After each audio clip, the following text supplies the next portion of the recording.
कुछ महत्वपूर्ण घटनाएं। आई विल्ट। सरोजनी हंसमुख और विनोदी स्वभाव की महिला थी। गंभीर वातावरण को भी हास्य विनोद में बदल देना उन्हें खूब आता था। घटना उनके विवाह के समय की है। ब्रह्म समाज की वैवाहिक रीतियों के अंतर्गत ईसाई प्रतिज्ञाएं दोहराई जा रही थी। परंपरा के अनुसार पादरी ने उनसे पूछा, क्या तुम इस पुरुष को पति रूप में स्वीकार करती हो? विल्ट दाउ टेक। सरोजनी ने मुस्कुराते हुए प्रत्युत्तर दिया, आई विल्ट। यद्यपि विल्ट विल का प्राचीन रूप है, परंतु इसका एक अर्थ मुरझाना भी होता है। यहाँ विल्ट का प्रयोग सरोजनी के विनोदी स्वभाव को इंगित करता है। कर्मठ सरोजनी। विश्व युद्ध के दौरान सरोजनी की कर्मठता का वर्णन करते हुए गांधी जी ने लिखा है, युद्ध प्रयासों में स्वयं को झोंकते हुए उन्होंने अपनी सारी शक्ति घायलों की सेवा, टहल, उनके लिए कपड़े तैयार करने, पट्टियां बनाने एवं ऊनी वस्त्र बनाने में लगा दी थी। एक दिन उन्होंने मेरे सामने ब्योते हुए कपड़ों को ढेर लगा दिया और इन्हें सिलवाकर लौटाने को कहा।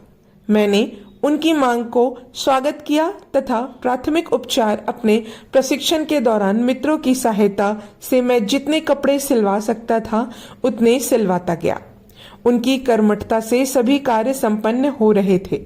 यदि कोई कार्य अधूरा रह जाता तो जहां तक संभव होता वे स्वयं उसे करने बैठ जाती थी। उनके इस व्यवहार ने सभी का मन मोह लिया था। आशावादी दृष्टिकोण। एक बार गोपाल कृष्ण गोखले और सरोजनी नायडू सामाजिक व राजनीतिक मुद्दों पर बात कर रहे थे। सहसा गोखले ने प्रश्न किया, भारत के भविष्य के बारे में तुम्हारा क्या दृष्टिकोण है? आशापूर्ण। सरोजनी ने उत्तर दिया, जो समय आने वाला है उसके विषय में तुम क्या सोचती हो? उन्होंने दूसरा प्रश्न किया।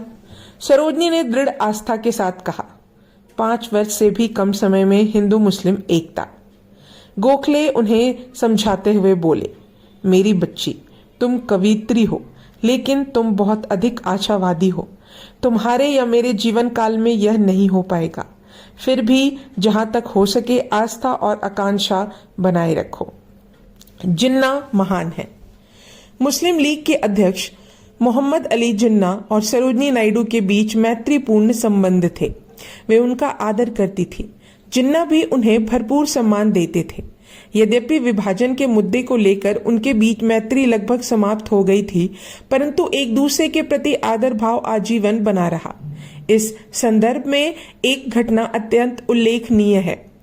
सरोजनी नायडू की जीवन गाथा लिखने वाली पद्मिनी सेन गुप्ता ने भारत के महान नेताओं पर एक पुस्तक लिखी थी। इस बारे में जब सरोजनी को पता चला तो उन्होंने उत्सुक होकर प्रश्न किया, क्या तुमने पुस्तक में जिन्ना को सम्मिलित किया है? नहीं, पद्मिनी ने सिर हिलाते हुए कहा। सरोजनी थोड़ी नाराज होते हुए बोली, लेकिन जिन्ना एक महान व्यक्ति हैं। तुम्हें अपनी पुस्तक में उनका उल्लेख अवश्य करना चाहिए था। उनके बिना तुम्हारी पुस्तक अधूरी है।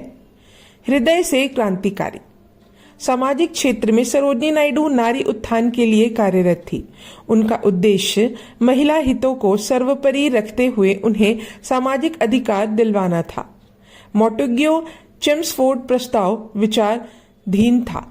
सरोजनी को आशंका थी कि यदि अपने पक्ष को दृढ़ता पूर्वक नहीं रखा गया तो वे महिला मत अधिकार की उपेक्षा कर देंगे।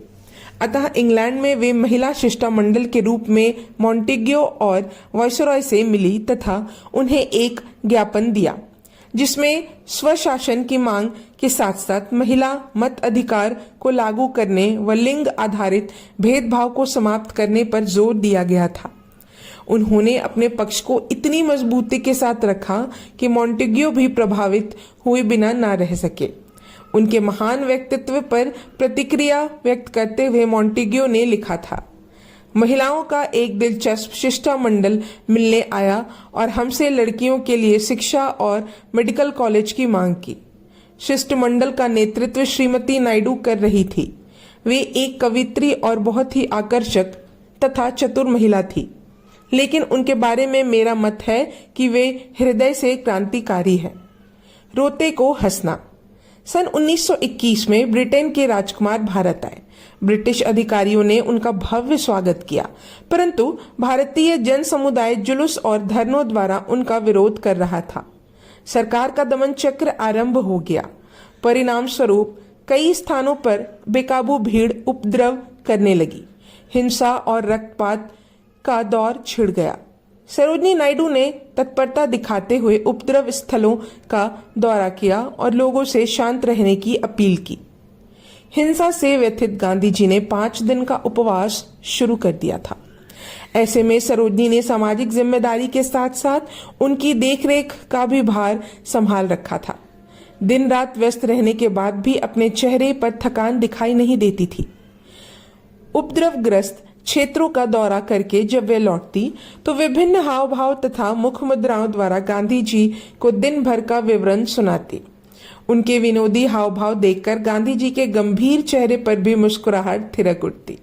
वे अक्सर कहा करते थे, सरोजिनी की उपस्थिति मात्र वातावरण को आनंद और प्रसन्नता से भर देती है।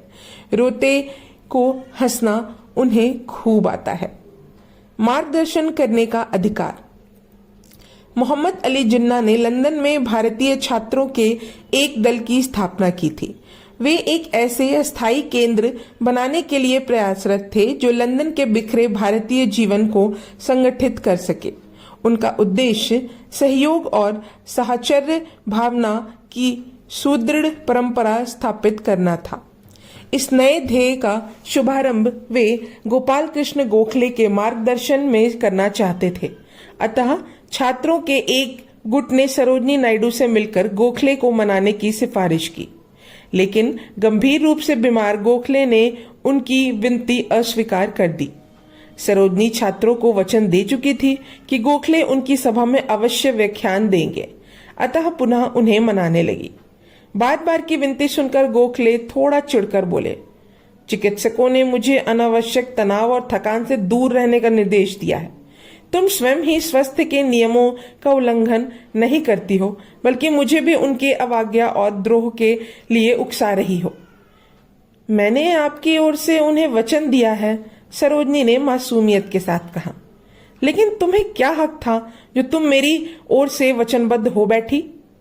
तरुण पीढ़ी के लिए आपसे आशा के संदेश के रूप में मैं हर कीमत पर मार्गदर्शन करने का अधिकार।